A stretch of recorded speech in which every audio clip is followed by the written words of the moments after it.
Halo teman-teman, kita masih berada di bab 2 yang berjudul Strategi. Uang terkumpul, uang terpakai, uang disimpan. Sekarang kita akan memasuki subbab ke-7 yang berjudul Buatlah Sistem Penghasil Uang. Aku memulai masa kuliah dengan terlambat, yaitu ketika berumur 27 tahun. Aku berhenti dari SMA setelah menyelesaikan kelas 2 di semester pertama. Setelah selama kira-kira 10 tahun menghabiskan waktu, akhirnya aku mulai belajar kembali dan bisa masuk universitas. Mungkin karena proses masuk universitas yang kualami lebih sulit daripada orang lain, bagiku kehidupan perguruan tinggi sangat menyenangkan. Itulah pertama kali aku tidak merasa khawatir dengan hari esok. Hal yang sering kurasakan sebelum memasuki universitas. Bagian yang paling menyenangkan adalah dari 1 tahun masa ajaran, sebagian besar adalah hari libur. Masa-masa itu begitu menyenangkan sehingga akhirnya masuk ke dunia kerja dan tidak memiliki periode libur membuatnya terasa makin berat. Aku masuk universitas pada tahun 1992. 29 tahun yang lalu, aku adalah seorang mahasiswa baru. Teman-teman mahasiswa memperlakukanku seperti anak mahasiswa tahun 1986. Bahkan memberi julukan uncle alias paman kepadaku. Saat itu perbedaan umur 7 tahun terasa sangat besar. Di tahun kami memasuki universitas, di media sedang ramai dibicarakan munculnya generasi baru. Generasi orang-orang aneh yang tidak tahu harus berlari kemana.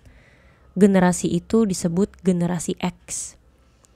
Di tahun tersebut ada penyanyi yang sepertinya bisa sangat mewakili generasi X. Penyanyi tersebut adalah So Taiji and Boys. So Taiji and Boys pertama kali muncul di acara Saturday is Fun dan mendapat banyak perhatian masyarakat setelahnya. Pada masa itu, para remaja yang memasuki universitas tahun 1992 disebut sebagai generasi X atau generasi So Taiji and Boys.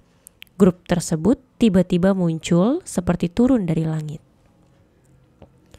Aku tahu kalau malam demi malam terlewati, seseorang akan pergi meninggalkanku. Di jalan, di kafe maupun kafe rock, lagu ini akan terdengar tanpa henti. Lagu I Know merupakan lagu paling mewakili generasi baru tersebut. You in the Fantasy benar-benar lagu yang bernuansa fantasi. Begitulah kehadiran So Taiji and the Boys di era awal kuliah kami. Dan pada tahun kelulusan kami di tahun 1996, mereka bubar seperti meteor. Kami menghabiskan masa kuliah bersama So Taiji selama 4 tahun. Alasanku terus menjelaskan tentang So Taiji panjang lebar bukanlah untuk membicarakan kepopuleran mereka, namun untuk bercerita tentang kehidupan mereka setelah bubar. Setelah bubar, ketiga anggota grup itu memiliki kehidupan yang bisa dijadikan contoh baik untuk menjelaskan hubungan antara seni dan industri. Mengetahui proses mereka mengubah seni menjadi sebuah industri atau modal juga bisa menjadi pengetahuan dasar bagi kita yang hanya pekerja biasa. Aku membagi orang-orang yang menjalani pekerjaan dalam bidang seni menjadi 3 tingkat. Pekerja seni, kapitalis seni, dan penguasa seni. Pertama, pekerja seni. Seperti namanya, mereka adalah orang yang mencari uang melalui kerja seni. Teknik yang dimaksud ini adalah keterampilan yang didapatkan setelah mendapat fungsi, pengalaman, pengetahuan yang digunakan manusia di kehidupan sosial. Teknik yang mengandung keterampilan yang unik juga bisa disebut sebagai seni. Teknik dan seni sama-sama bisa digunakan sebagai alat untuk menghasilkan uang. Orang yang mencari uang dengan teknik atau seni biasa dipanggil dengan akhiran ja, seperti nodongja atau pekerja, atau gisulja atau teknisi. Mereka adalah orang yang hanya bisa mendapat uang dengan melakukan pekerjaan seni seperti menyanyi, melukis, atau menulis. Apabila fisik mereka melemah atau nilai dari seni tersebut turun, mereka pun akan ikut turun. Contoh sosok pekerja seni adalah Gao Guin, Goh, dan Lee Jung Sop yang sempat menderita pada masanya. Tingkat kedua, kapitalis seni. Kapitalis seni adalah pekerja seni yang membuat sistem agar mereka bisa menghasilkan uang terus dengan lisensi atau hak cipta tanpa harus melakukan pekerjaan. Biasanya, kapitalis seni adalah mereka yang memiliki hak cipta, copyright, royalti, dan lain sebagainya. Tingkat ketiga, pengusaha seni. Mereka adalah orang-orang dengan mata bisnis yang bagus dan mengerti cara mencari uang dengan seni. Keahlian bisnis berbeda dengan keahlian seni. Pebisnis harus memiliki 5 jenis kemampuan. Mata untuk melihat karya yang bagus, kaki untuk menjalankan bisnis, tangan untuk mengumpulkan produk bisnis, kepala untuk mengatur mata, kaki, serta tangan, dan hidung untuk mencium tanda bahaya. Mereka menggunakan kelima kemampuan ini untuk berbisnis. Pengusaha yang menggunakan produk seni untuk bisnis harus memiliki kepekaan dalam seni. Agar lebih mudah dipahami, akan kujelaskan perbedaan antara pekerja seni, kapitalis seni, dan pengusaha seni melalui contoh kehidupan dari masing-masing anggota grup So Taiji and the Boys setelah bubar. Pertama, contoh yang menggambarkan pekerja seni adalah Lee Juno. Dia adalah seorang penari, seseorang yang memiliki keterampilan menari dengan baik. Namun, karena menari adalah sebuah teknik yang memerlukan fisik, ini akan lebih sulit dilakukan seiring dengan bertambahnya usia. Lee Juno adalah seorang penari hebat, tetapi ketika grup tersebut bubar, dia mengalami kesulitan secara ekonomi. Tidak hanya itu, seorang pekerja seni sangat sulit untuk mengendalikan kehidupan.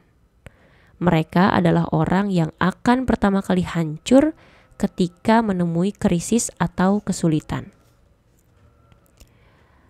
Kedua, contoh dari seorang kapitalis seni adalah So Taiji. Dari penghasilan penjualan lagu, model iklan, dan aktivitas lainnya, dia membeli aset seperti rumah dan bangunan. Tidak hanya itu, dia bisa terus-menerus secara otomatis mendapat penghasilan dari royalti menciptakan lagu. Dia bisa menghasilkan uang tanpa harus bekerja dengan menghasilkan karya musik maupun dari asetnya. Biasanya, ini adalah gambaran kehidupan yang diimpikan oleh para seniman. Ketiga, contoh dari pengusaha seni adalah Yang Hyun Suk. Dia bisa mendirikan sebuah perusahaan bernama YG Entertainment dengan menciptakan sebuah sistem dari usaha dan modal. Kapitalisasi pasar dari perusahaan ini sudah mencapai 88,67 miliar won, level yang jauh dari kapitalis seni. Ketika masih muda, kita boleh saja hidup sebagai pekerja seni. Tapi ketika tubuh kita melakukan seni, pastikanlah keadaan kepala kita. Kita harus terus bisa memahami apa yang menjadi dasar dari kehidupan. Semua pekerjaan juga sama. Jangan hanya tenggelam dalam dunia pekerjaan terlalu lama. Segeralah beralih untuk memperoleh pendapatan dari investasi maupun usaha. Kita harus mempersiapkan masa depan dengan cara itu. Seorang seniman memerlukan 5 keterampilan untuk bisa memiliki keahlian pebisnis. Pandanglah dunia dengan mata yang tajam. Jalankan aktivitas kehidupan dengan tangan. Ayunkan kaki untuk melangkah. Dan buatlah jaringan yang luas dengan langkah lebar. Analisislah kejadian di dunia dengan pemikiran sistematis menggunakan pemikiran berdasarkan prinsip keuangan. Waspadalah selalu terhadap kejadian berbahaya dengan penciuman setajam hidung anjing. Ingat-ingatlah selalu hal ini. Ini adalah akhir dari subbab ke-7 dari bab 2 yang berjudul Buatlah Sistem Penghasil Uang. Selanjutnya, kita akan mendengarkan subbab terakhir dari bab kedua yang berjudul Pahami Asal Uang.